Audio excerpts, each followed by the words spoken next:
வணக்கம் நண்பர்களே. சீமான் விஜயலட்சுமி வழக்கு ஒரு 11 ஆண்டுகளாக பார்த்தீங்கன்னா நிலுவையில் வைத்திருந்த காவல்துறையை பார்த்தீங்கன்னா வெளுத்து வாங்கியிருக்கு உயர்நீதிமன்றம். இது சம்மந்தப்பட்ட தகவலை நீங்கள் முழுசாக பார்க்கணுன்னா நம்ம சேனலை மட்டும் முதல்ல சப்ஸ்கிரைப் பண்ணி பெல் ஐக்கானை கிளிக் பண்ணி வச்சுக்கோங்க. வாங்க தகவல் என்னன்றதை பார்க்கலாம்.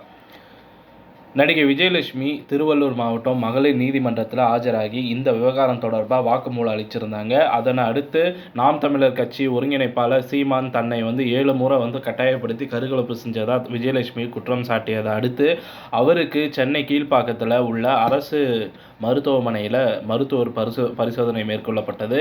மேலும் இந்த வழக்கு தொடர்பாக வலசர்வாக்கம் போலீசார் 2 முறை சம்மன் அனுப்பியும் சீமான் ஆஜராகாத நிலையில் அவர் தரப்பில் வழக்கறிஞர்கள் ஆஜராகி விளக்கம் அளிச்சிருந்தாங்க.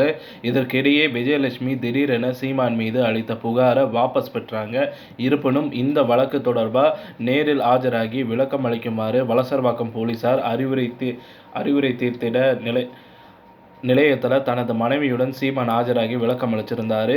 இதற்கிடையே தன் மீதான வழக்கை ரத்து செய்ய கோரி சென்னை உயர்நீதிமன்றத்தில் சீமான் மனு தாக்கல் செஞ்சிருந்தார். இந்த மனு இன்று சென்னை உயர்நீதிமன்ற நீதிபதி ஆனந்த் வெங்கடேஷ் அமர்வின் முன்பு விசாரணைக்கு வந்தது.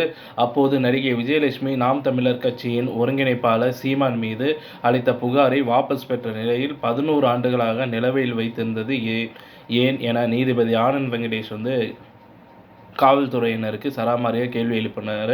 மேலும் இந்த விவகாரம் தொடர்பாக விளக்கம் அளிக்குமாறு தமிழ்நாடு காவல்துறைக்கு சென்னை உயர்நீதிமன்றம் உத்தரவிட்ட நீதிபதி ஆனந்த் வெங்கடேஷ் நாம் தமிழர் கட்சி ஒருங்கிணைப்பாளர் சீமானும் இந்த வழக்கு தொடர்பான அனைத்து ஆவணங்களையும் நீதிமன்றத்தில் சமர்ப்பிக்குமாறு உத்தரவிட்டிருந்தார். இந்த வழக்கின் விசாரணையை வரும் செப்டம்பர் 25ஆம் தேதிக்கு ஒத்தி வைத்திருக்கிறாங்க.